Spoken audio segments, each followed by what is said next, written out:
The roar of the dam behind me is really incredible. The mist of water is constant, and every so often a huge rush of water will come up behind you and soak anyone who's standing by. Right now it's at full capacity, which is 150,000 cubic feet. You can see where that first semi overturned and ended up in the median, blocking Interstate 80 West for more than 4 hours. 12 handlers can spend anywhere from 8, 10, or even more hours a week training their dogs to find human scent in these rubble piles. The Missouri River breached the levee just up the street here. 1 week ago, officials closed this road over in Iowa, and it could be just 2 days before water reaches all the way down to Hamburg. The Army Corps of Engineers is building a levee to try and ward off the worst of the floodwaters and keep Hamburg from being wiped off the map.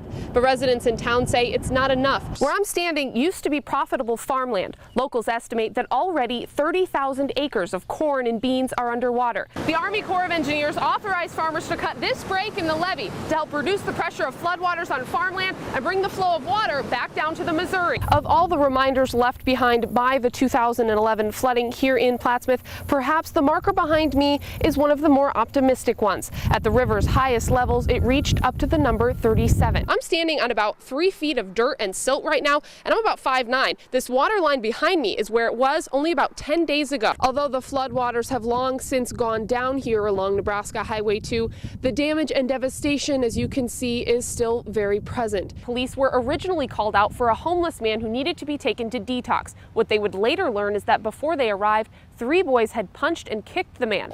There's about 60 cattle pens like this one out here, and they each have their own sprinkler, putting out about 3 gallons of water per minute. When it's this hot and humid, they have to run them 10 hours a day. So if you do the math, that's over 100,000 gallons of water every day just to keep these cattle cool. What you do is put a candle in the bottom here, and as it heats up, it floats away. They can reach temperatures of up to 1,200 degrees, and there's no guarantee when or where they'll land. The building is a total loss, and crews have been fighting hotspots for more than 20 hours. Lincoln Fire and Rescue not only had to battle the blaze in the house you see behind me, they also had to fight with sub-zero temperatures. On any given day, there are a dozen major drugs that are unavailable to patients. The newly named Pinnacle Bank Arena is set to be completed in 2013, right here behind me in the West Haymarket. Meanwhile, American troops have pulled out of Iraq, and they're winding down in Afghanistan within the next couple of years. One state senator says now more than ever is the time to take care of our troops coming home. Well, the city of Lincoln is certainly getting ready for a busy weekend ahead. In fact, the city has already declared a snow emergency that starts tomorrow morning. But late tonight, you can expect those plow trucks to start hitting the roads. This is where MAC practice would like to be in about 3 years, downtown in the heart of Lincoln at 10th and O. Their goal is to replace this old 3-story office building with a brand new 7-story building, which they say would create more jobs. Parking garages like this one here at 14th and P behind me started that first hour free program back in the summer of 2010. And since then, it's really helped drive traffic to downtown Lincoln.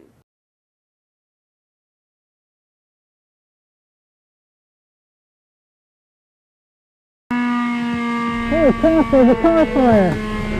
When a Lincoln firefighter heads into the smoke, the helmet goes on. And what's underneath has to be clear. You got to be able to keep yourself under control, you know, and you got to be able to take orders well and follow instructions, you know. You got to keep your head. This is LFR recruit Adam Marshall. One false move on your part could be real bad. And this is the first car fire he'll ever have to put out. You get in there, it's a rush. Ready? Just an adrenaline rush, you know, you calm your nerves, you go in there, and you got a job to do. For the newest class of 17 LFR recruits, it's week 8, a defining point where they fight their first fires. Jamie! They'll learn to conserve their air better. They won't get so excited.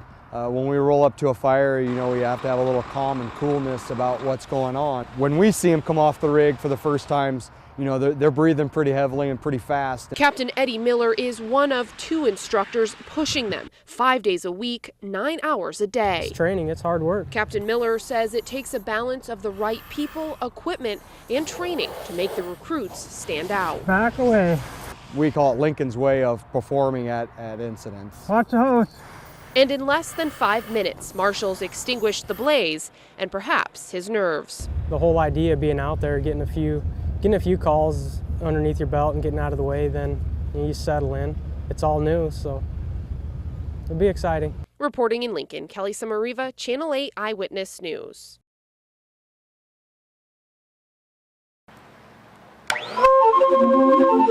The river gets in your blood, you know, and it can be your friend or it can be your foe. Welcome to the River Inn Resort, a floating bed and breakfast inviting tourists to create memories along the Missouri River. During this year's flooding, longtime owners Jane and Randall Smith made plenty of their own. We would have to get in a Joe boat, a little motor boat, and come in a boat to get to the boat to check it out this summer. Since Memorial Day, they've been forced to anchor the Spirit of Brownville and close their inn, sinking a full season of weddings and guests. It was terrible.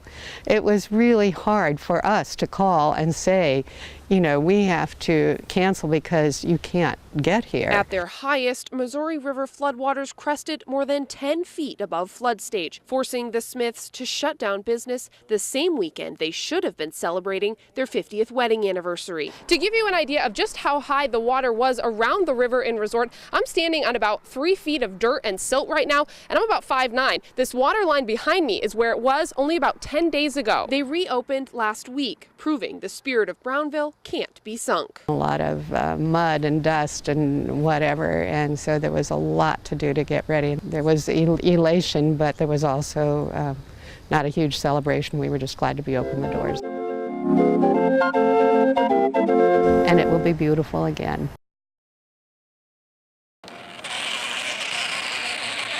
Ah, the dreaded parking ticket.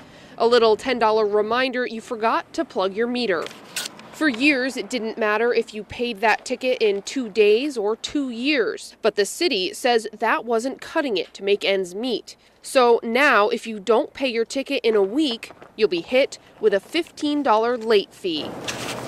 The city says they had to implement that $15 parking fee to help even out the cost of enforcing parking in the city. It's too early to tell, though, if that's the only change they'll have to make. The initial discussion was to just flat out double, go from 10 to 20, and there was a compromise between the budget office and the parking services here to look at giving ways to incentivize good behavior. Some drivers, like Carrie Niemeyer, say that's better than upping the ticket. I think it'll make people mad, but again, I think it might be a good idea because people will get their parking tickets in on time. In the first 2 months, Lincoln made just over $20,000.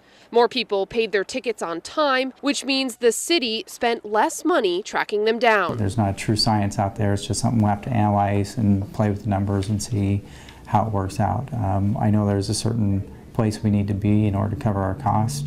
And if it doesn't work out this year, that means other funds are covering that cost, and that's something we want to avoid. Reporting in Lincoln, Kelly Samariva, Channel 8 Eyewitness News. From Wall Street to 14th Street. I'm not just some crazy radical out here. About 50 Occupy Lincoln protesters have set up camp in front of the state office building. I've been here since Saturday, October 15th. A tent city with freedom of speech as their permit and waiting for change. They call themselves the 99% and say they aren't going anywhere until their message is heard. It's time for us to stand up and be seen that, you know, we're out here too, and we don't have big lobbyists paying to get our message across. So standing out here camping is a way for people to know that we're here. Ivanhoe has been picketing since Lincoln's protests began because he says he's tired of making sacrifices for the rich while they get the tax cuts. He says he'll be the last one standing. Occupy Lincoln protesters say anyone is welcome. They make all their decisions by consensus. We can disagree about what solutions there are, but I think that